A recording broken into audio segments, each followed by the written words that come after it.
What's up, everybody? This is Alex Christoforou with The Duran, and I'm here with Alexander Mercouris, editor-in-chief of TheDuran.com. And today we're going to be talking about Giuliani and his claims that President Donald Trump cannot be subpoenaed and will not be indicted by Robert Mueller. Alexander, you are a legal expert, and I'm sure you've been following the comments of Mr. Giuliani closely. Some background is that Giuliani was recently appointed on Trump's legal team, so he hasn't been a part of the legal team from the beginning. But a couple of things about Giuliani. He's an expert PR guy. He knows how to work the press. He knows how to work the media. But he is also an excellent legal mind. And he does understand the law, especially when you're talking about the law within the United States government. Now, Giuliani's been making a lot of appearances on Fox News, especially on the Laura Ingraham show, the Ingraham Angle. And he said a couple of interesting statements, one of which has been that Robert Mueller should stop the investigation so that this special counsel investigation should wrap up, given the fact that it's been a year plus and they haven't found any evidence of Trump-Russia collusion. But he's also come out to say that President Trump will not be subpoenaed and cannot be indicted as a sitting president. More specifically, and I'm going to read you exactly what Fox News wrote, and I quote, Giuliani spoke to Ingraham the same day he said that Mueller told Trump's legal team he would follow Justice Department guidelines and not indict the sitting president. I quote Giuliani, "They have only exculpatory information about us," he said. "I've been through the documents, so it's about time to get the damn thing over with. It's about time to say enough. We've tortured this president enough."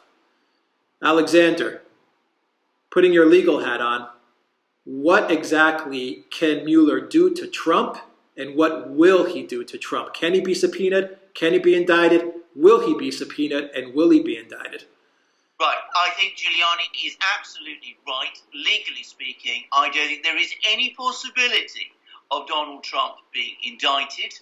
And I don't think there is any realistic possibility of him being subpoenaed either. By subpoenaed, I should say, forced to give an interview to Trump's legal people, to Mueller's investigators. Right. I don't think Mueller can force Trump to meet with his investigators and oblige him to answer his questions. And the point is quite clear to my mind. He is the President of the United States. That doesn't mean he is above the law, but it does mean that if he acts in a certain way, he is only subject to control through Congress via the process of impeachment. The process of impeachment exists precisely to protect him from this kind of legal harassment, right, which is essentially what we're seeing. So Mueller has apparently told Trump through the legal people, through his own people, that there is no possibility of an indictment. And I think that Trump himself is probably going to refuse to answer Mueller's questions, which I have seen, which somebody very conveniently leaked them.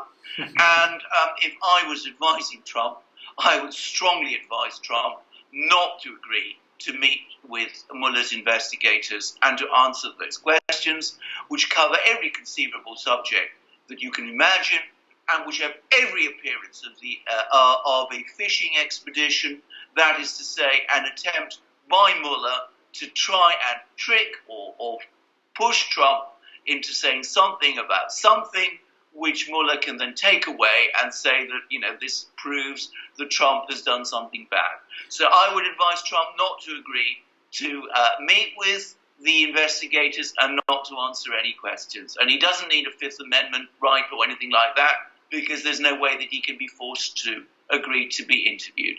What are the optics, though, Alexander, going back to Giuliani's appearance on all these media channels, and he's presenting certain optics about what's going on. But what are the optics if Mueller does insist, maybe not via subpoena, but does insist, along with the mainstream media pushing that insistence that Trump answer certain questions, and Trump, also says, I'm not going to answer anything. Is there optics that are going to push Trump media optics and perceptions that'll push Trump to answer those questions, that he doesn't lose face in front of the American public and in front of the mainstream media?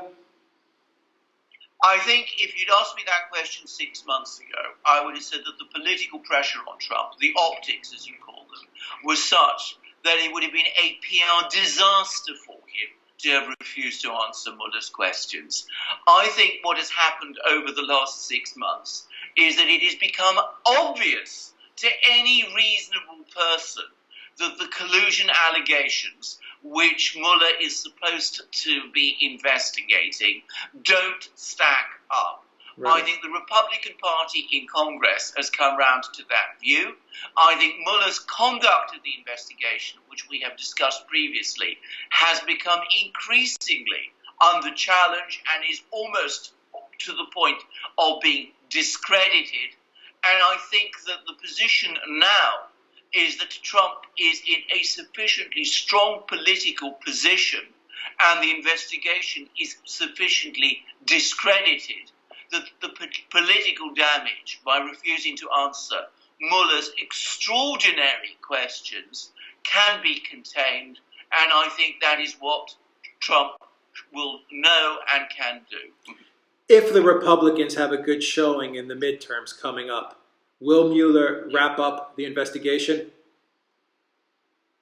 I hope so. I mean, to be frank, I think if the Republicans do well in the midterms, and I think there's a chance they may, by the way, I think the Democrats have played this completely wrong, and with a strong economy, I think Trump may actually,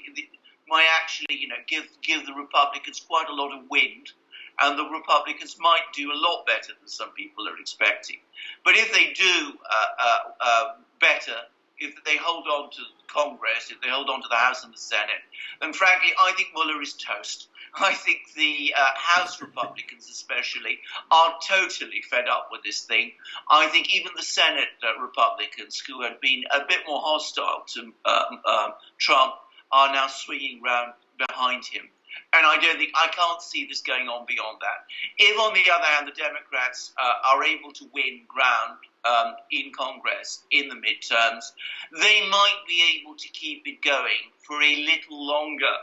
But I think that the chances of any impeachment coming out of this are all but gone.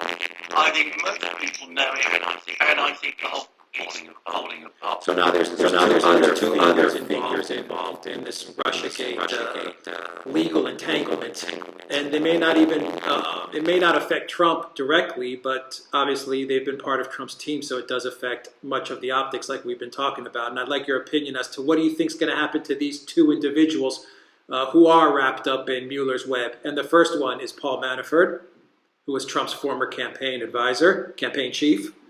And the other one was his former lawyer, Michael Cohen. What do you think, given that Trump seems to be finding some daylight in the Mueller special counsel investigation, what's going to happen to these two individuals who have, for all intents and purposes, been entangled by Mueller and are now in the legal process? Right. I think in the case of Manafort, I think there's a lot of questions to answer about his past. But I also have to say, I think the way he has been entangled, and I think used the exactly right word, because Manafort had previously been told that, we've looked into all of this, we're not going to pursue the case against you. And then only because he became involved with Trump, that was reversed, and he found himself in this situation. As for Cohen, Cohen is a lawyer. And again, the only reason people are coming after him is because he happened to be Donald Trump's lawyer. And I think that is really very wrong and very outrageous. So even though I think Manafort, there's some things to answer, and I don't really see that with Cohen actually, but with Manafort maybe there is, I personally would say that Trump should pardon them, should give them pardons, and that they should be allowed to walk away. Now, I say that, I take that very seriously. I understand the implications of that, but I think this whole process has been so faulty. As you've been saying, it's been a witch hunt all along. You've been saying that, Alex, almost from the first day. You were saying that before I was saying it. You had your doubts about Mueller long before I did, and you were absolutely right. I think one should not allow a prosecution to proceed when it is based on a witch hunt. And I think that is a clear position. I think it's a principled position. I hope it is the one that Donald Trump follows.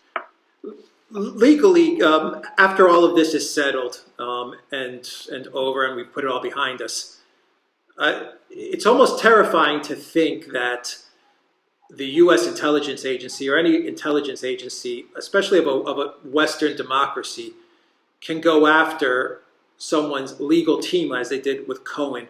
Do you see this becoming standard in the future? Has the FBI, has the U.S. intelligence agency, has Mueller raised the bar, so to speak, as to how far they can take an investigation by actually going after someone's legal team and someone's lawyer? Which, from what I understand, I don't have any legal training at all, but in the past that was always a no-go scenario. But it seems that Mueller has made it now fair game. I think that has to be the great fear. You're absolutely right. It was the no-go, and now it's happened, and that's one enormously important reason. Should be pardoned, by the way, and all these proceedings against him should be stopped, because I think that one should certainly not go after people's lawyers in that way to basically try and get information from lawyers, privileged information, information covered by the doctrine of legal privilege, in order to try and get after Trump on the strength of them. So I hope that bar has not been raised. But, frankly, Alex, I would have said a couple of years ago, if anybody had told me this would happen in the United States, I would have said it is impossible. It is impossible that people would go after lawyers. It is impossible that such a crazy conspiracy theory as the whole Russiagate theory would be given so much time and so much effort, and so much money would be wasted on it, and that so few people would question it. And yet all of these things have happened, and we've seen orchestrated attacks on members of the administration, on the president himself, organized by the intelligence agencies. I don't think there's any doubt now that they were, to a great extent, organized from within the intelligence agencies, and people don't seem to be as concerned about them as I feel they should be. And that, for me, is the real scandal of this whole affair. And yet it doesn't seem to be worrying people as it should be. So perhaps we are going to see more of this happening again. I hope not, but I can't say I feel any real confidence about this. In fact, I look upon it with great foreboding. Right. They released much of the Trump Tower documents yesterday. What was said, and going back to Manafort, there was a lot of linkage between Manafort and Ukraine, not so much Russia, obviously Ukraine, and the previous government of Yanukovych, the government that there was a coup against. And I say that there was a coup, a U.S.-led coup d'etat on the Yanukovych government. Will we see a little more light as to what happened in Ukraine, given everything that Manafort probably does know about that 2014 Maidan uprising coup d'etat, or are they going to suppress the Manafort-Ukraine connection? Right, there's two things to say. Firstly, very quickly about the Trump Tower meeting. All the documents, what they show is that absolutely nothing happened during that meeting, which is what we've been talking about all along. So, all this huge collusion claims built around it, the documents show that there was nothing. It was just, as everybody said, a completely silly meeting, which achieved nothing and it was of no importance. Right. Now, about Manafort and Ukraine, what we have found out about Manafort, what's become incredibly clear, is that the man advising Yanukovych was working hand in glove with the U.S. Embassy and was promoting U.S. policies in Ukraine. That's stunning. Rather than being a Russian agent in Ukraine or working for the Russians, he was working for the United States. And he was doing it in a way that was intended to distance Ukraine from Russia. That was his whole policy, what he was up to.